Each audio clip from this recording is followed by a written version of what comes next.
श्री शिव महापुराण कोटि रुद्र संहिता अथ त्रयोदशोध्याय अंधकेश्वर लिंग की महिमा एवं बटुक की उत्पत्ति का वर्णन। सूतवाच यथा भवलिंग रूप संपूज्य स्त्री भवे शिव तथोक्तम वाद्या प्रीत्या किमन्य श्रोतुमिच्छत। सूत जी बोले, हे द्विजो, जिस प्रकार शिव जी तीनों लोकों में लिंग स्वरूप से पूजनीय हुए उस वृत्तांत को मैंने प्रीति पूर्वक बता दिया। अब आप लोग और क्या सुनना चाहते हैं? ऋषयुः अंधकेश्वर लिंगस्य महिमानं वद प्रभो तथान्यत् शिवलिंगानां प्रीत्या वक्तुमिहार्हसि। ऋषिगण बोले, हे प्रभु, आप अंधकेश्वर लिंग की महिमा का वर्णन कीजिए तथा इसी प्रसंग में अन्य शिवलिंगों की महिमा भी प्रीतिपूर्वक कहिए। सूतवाच पुराभेगर्तमाश्रित्य वसन् दैत्योऽन्धकासुरः स्ववशं कारयामास त्रैलोक्यं सुरसूदनः।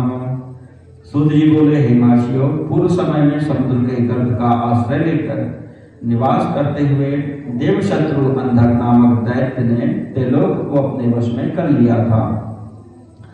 तस्माद् गर्ताच्च निःसृत्य पीडयित्वा पुनः प्रजाः प्राविशच्च तदा दैत्यस्तं गर्तं सुपराक्रमः। देवाश्च दुःखिताः सर्वे शिवं प्रार्थयन् पुनः पुनः सर्वं निवेदयामासु स्वदुःखं च मुनीश्वराः। वह अत्यंत पराक्रमशाली दैत्य उस गर्त से निकलकर प्रजाओं को पीड़ित करने के पश्चात पुनः उसी गड्ढे में प्रवेश कर जाता था। हे मुनीश्वरों, तब दुखी होकर समस्त देवताओं ने बारंबार शिव की प्रार्थना करते हुए उनसे अपना सारा दुख निवेदन किया। सूतवाच तदा कर्णवचस्तेषां देवानां परमेश्वरः प्रत्युवाच प्रसन्नात्मा दुष्टहंता स्वतां गतिः। सूत जी बोले, तब उन देवगणों का वचन सुनकर दुष्टों का संहार करने वाले एवं सज्जनों के शरणदाता परमेश्वर प्रसन्न होकर कहने लगे। शिववाच घातयिष्यामि तं दैत्यमन्धकं सुरसूदनं सैन्यं च नीयतां देवा यायामि च गणैः सह तस्माद् गर्तान्धके हि देवर्षि द्रोहिभिः करे निश्रते च तदा तस्मिन् देवा गर्तमुपाश्रिताः। शिवजी बोले, हे देवगण, मैं देवताओं को दुख देने वाले उस अंधक दैत्य का वध करूंगा। आप लोग अपनी सेना लेकर चलिए, मैं भी गणों के साथ आ रहा हूं। तब उस गर्त से देवताओं और ऋषियों से द्वेष करने वाले उस भयंकर अंधक के निकल जाने पर देवता लोग उस गर्त में प्रवेश कर गए। दैत्याश्च देवताश्चैव युद्धं चक्रुः सुदारुणं शिवानुग्रहतो देवाः प्रबलाश्चाभवंस्तदा।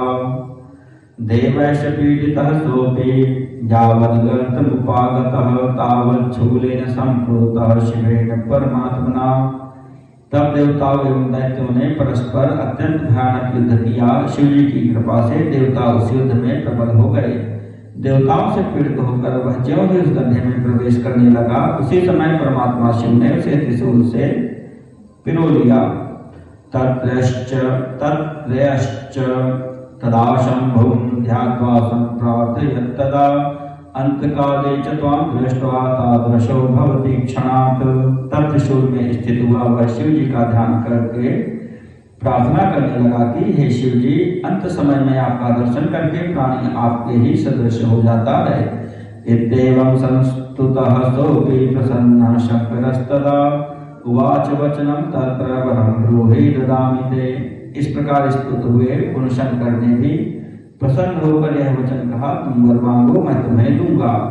इत्येवं वचनं श्रुत्वा स दैत्यः पुनरब्रवीत सुप्रणम्य शिवं स्तुत्वा सत्त्वभावमुपाश्रितः।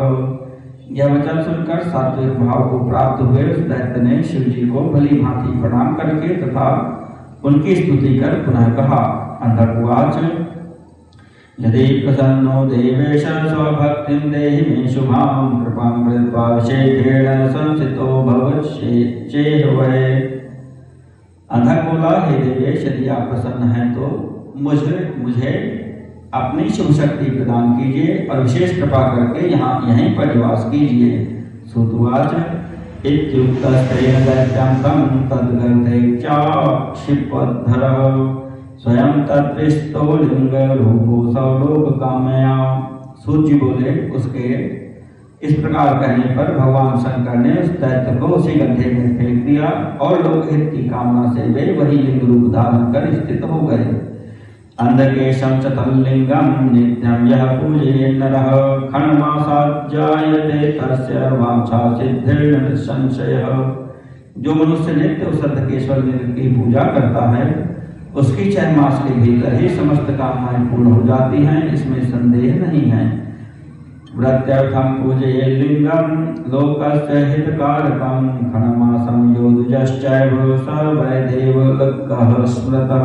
परंतु जो ब्राह्मण आजीविका के लिए 6 मास तक संसार का हित करने वाले इस लिंग की द्रव्य लेकर पूजा करता है वह तो देवलोक कहा गया है। यथा देवलोकश्चैव स भवेत् वै तदा देवलोकश्च यः प्रोक्तो नाधिकारो द्विजस्य ही। जिस प्रकार देवलोक होता है उसी प्रकार वह ब्राह्मण भी हो जाता है जो 6 महीने तक नित्यार्थ शिव पूजन करता है। जो देवलोक कहा गया है वह द्विजत्व के अधिकार से वंचित हो जाता है। ऋषयुषुः देवलोकश्च कः प्रोक्तः किं कार्यं तस्य विद्यते तत्त्वं वद महाप्राज्ञ लोकानां हितहेतवे। ऋषिगण बोले, देवलोक कौन कहा गया है और उसका क्या कार्य है? हे महाप्राज्ञ, लोकहित के लिए आप इसे बताइए।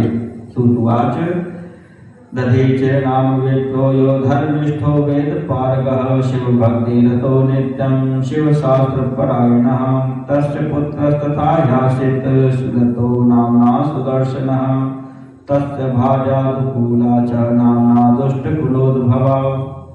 सूत जी बोले, ऋषियों, जो दधीचि नामक धर्मिष्ठ वेद में पारंगत शिव भक्ति में संलग्न तथा शिव शास्त्र परायण विप्र थे उनका पुत्र भी वैसा ही था। वह सुदर्शन नाम से प्रसिद्ध था। उसकी दुकूला नामक पत्नी थी जो दुष्ट कुल में उत्पन्न हुई थी। तद्वशे सच भर्ता तस्य पुत्र चतुष्टयम् सोऽपि नित्यं शिवस्यैव पूजां च स्म करोत्यसौ। उसका वह पति सुदर्शन उसके वश में रहता था। उसके 4 पुत्र हुए। वह सुदर्शन भी नित्य शिव की पूजा किया करता था। दधीचेस्तु ददाह्यासीद् ग्रामान्तर्निवेशनं ज्ञाति संयोगतश्चैव ज्ञातिभिर्न समोचितः। किसी समय दधीचि को दूसरे गांव में जाना पड़ा। वह बांधवों के सम्मेलन के कारण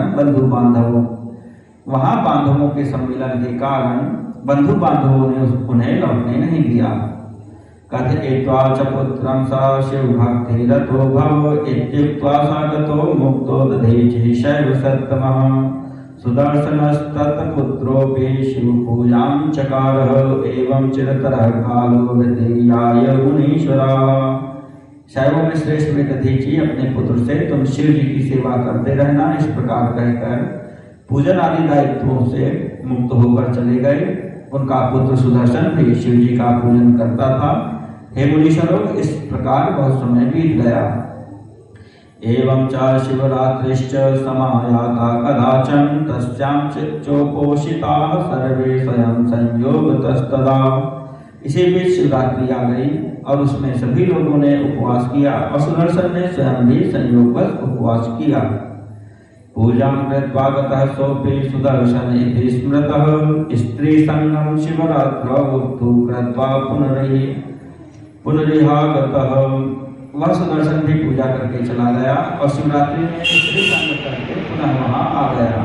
न स्नानं तेन चक्रतं तद्रात्र्यां शिव पूजनं तेन तत्कर्म पापेन क्रुद्धः प्रोवाच शंकरः। उसने उस रात्रि में स्नान नहीं किया किंतु शिव पूजन किया। तब उसके इस कुकर्म से क्रोधित हुए भगवान शंकर ने कहा, महेश्वरवाच शिवरात्रां त्वया दुष्ट सेवनं च स्त्रियाः कृतम् अस्तात्तेन मदीया च कृता पूजा विवेकिना ज्ञात्वा चैवं कृतं यस्मात् तस्मात् त्वं जडतां व्रज ममास्पृश्यो भवत्वं च दूरतो दर्शनं कुरु। महेश्वर बोले, रे दुष्ट, तुझ अविवेकी ने शिवरात्रि के दिन स्त्री का सेवन किया और बिना स्नान किए ही मेरा पूजन भी किया। चूंकि तुमने जानबूझकर ऐसा किया, इसलिए जड़ हो जाओ। अब तुम मुझे स्पर्श करने योग्य नहीं हो, अतः दूर से ही दर्शन करो। सूतवाच इति शब्दो महेशेन दधीचिः स सुदर्शनः जडत्वं प्राप्तवान् सद्यः शिव माया विमोहितः।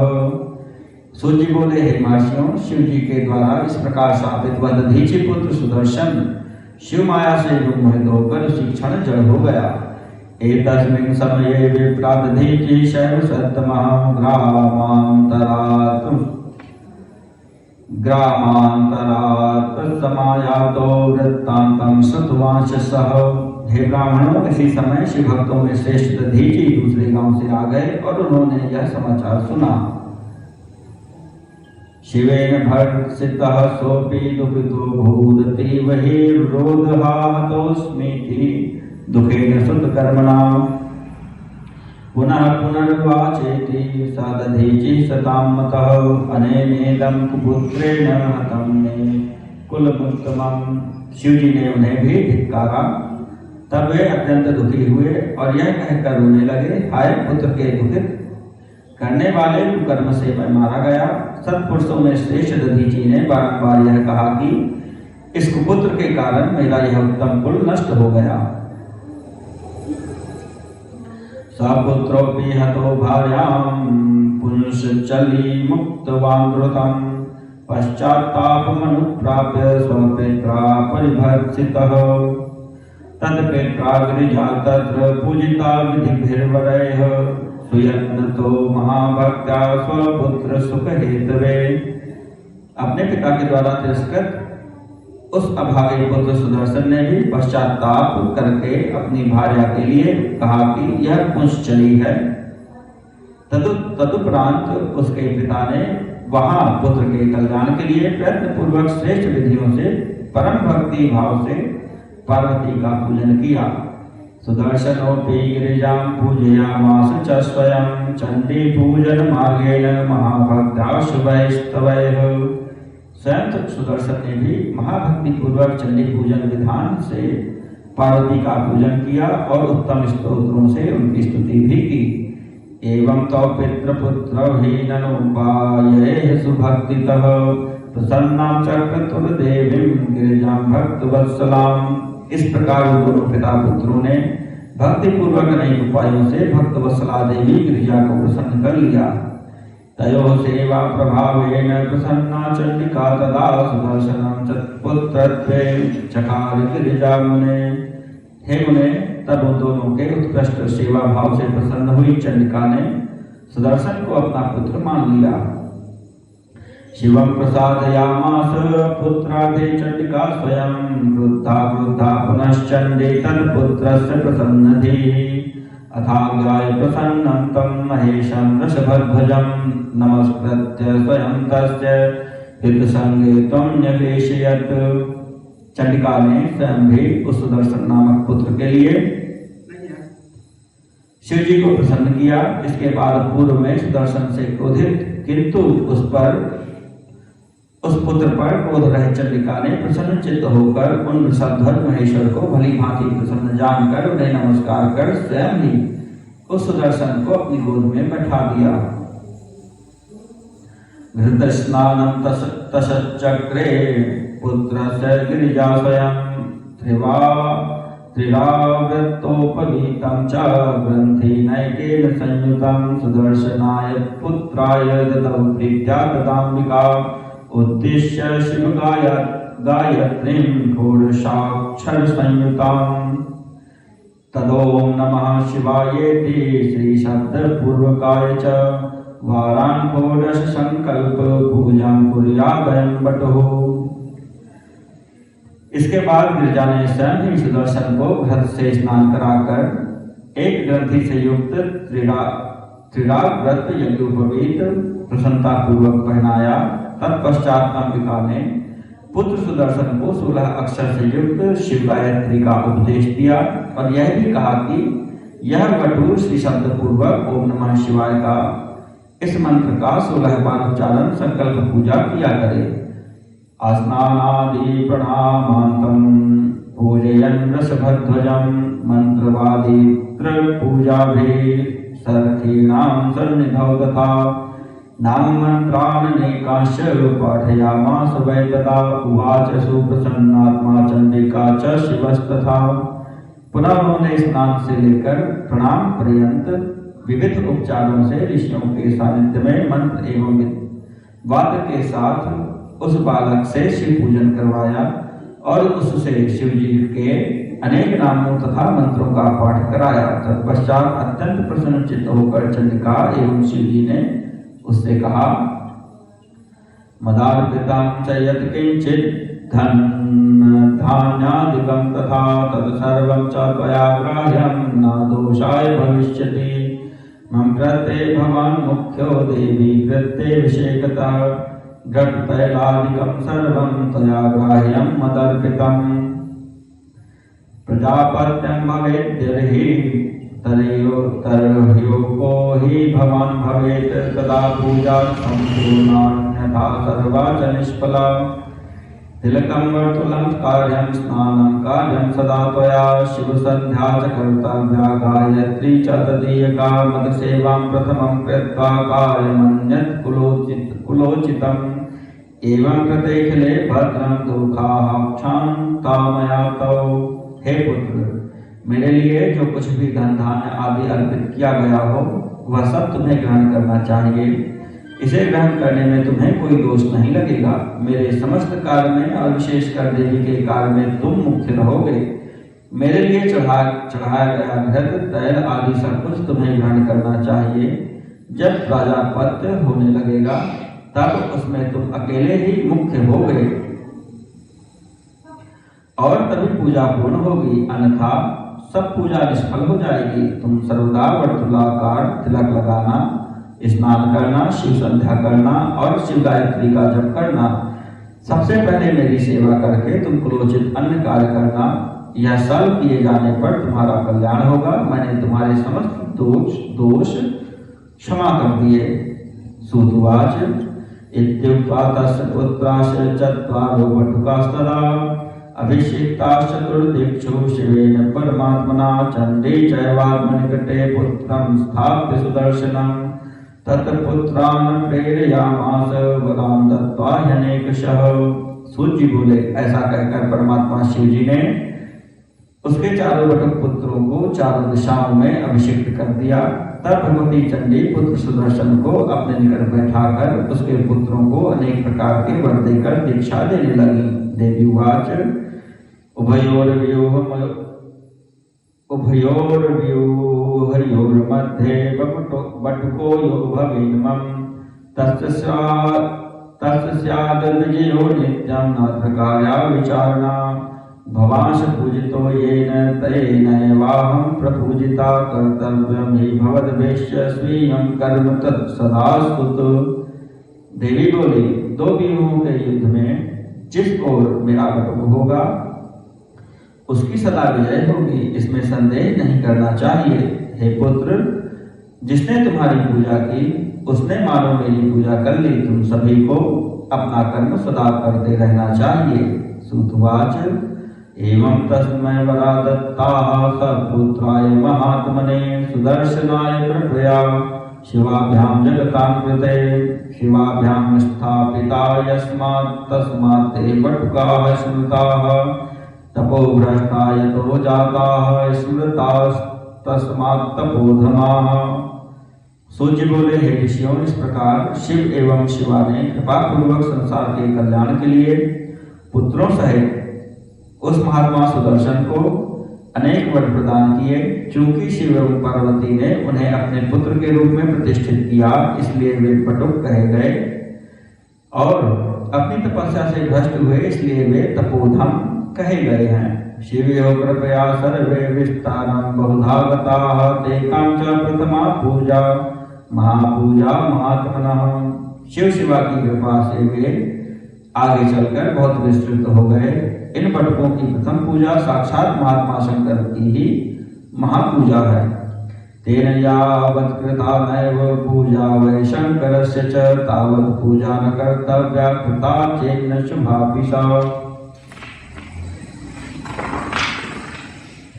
शुभं वाप्यशुभं वापि बटुकं न परित्यजेत प्रजापत्ये च भोजे वै बटुरे को विशिष्यते। इसलिए जब तक बटुकों की पूजा न कर ली जाए तब तक शिव जी की पूजा नहीं करनी चाहिए। यदि पूर्व में शिव जी की पूजा की जाए तो वह शुभदायी नहीं होती, शुभ कार्य हो अथवा अशुभ कार्य हो। बटुक का कभी भी त्याग न करे। प्रजापत्य भोज में एक बटुक का पूजन भी विशिष्ट कहा गया है। शिवयोश्च तथा कार्ये विषये गोत्र प्रदर्श्यते तदेव शृणुषु प्राज्ञ यथाहं वच्मि ते नघ। शिव एवं पार्वती के कार्य में बटुकों की ही विशेषता देखी जाती है। हे बुद्धिमान एवं निष्पाप शौनक जी, मैं जैसा कहता हूँ उसे आप सुने। तस्यैव नगरे राज्ञो भद्रस्य नित्य भोजने प्राजापत्यस्य नियमे ह्यन्धकेश समीपतः यज्जातम् अद्भुतं वृत्तं शिवानुग्रह कारणात् श्रूयतां तच्च सुप्रीत्या कथयामि यथासुतम्। अंधकेश्वर के समीप भद्र नामक राजा के नगर में प्रजापत्य नामक यज्ञानुष्ठान जिसमें नित्य प्रति ब्राह्मण भोजन का संपादन होता के नित्य भोजन वाले नियम में शिव के अनुग्रह से जो अद्भुत घटना घटी उसे प्रीतिपूर्वक सुनिए। जैसा मैंने सुना है वैसा कह रहा हूँ। ध्वज एकश तत्रागे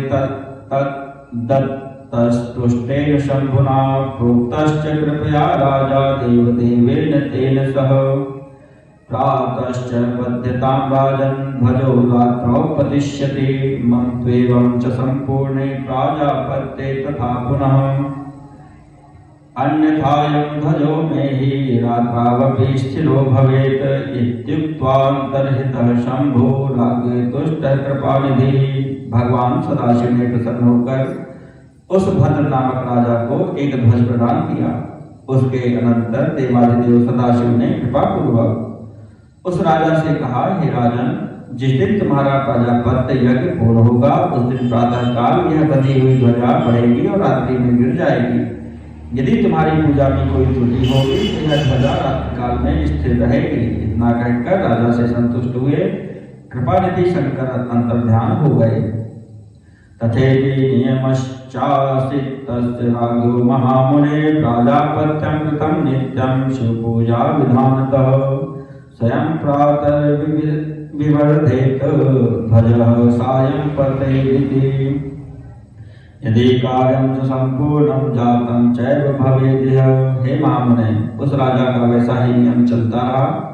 वह शिव पूजा के विधान के अनुसार नित्य प्रति प्राजापत्य का अनुष्ठान करने लगा। जब कार्य पूर्ण हो जाता तो प्रातः काल ध्वजा स्वयं बढ़ जाती एवं सायंकाल गिर जाती।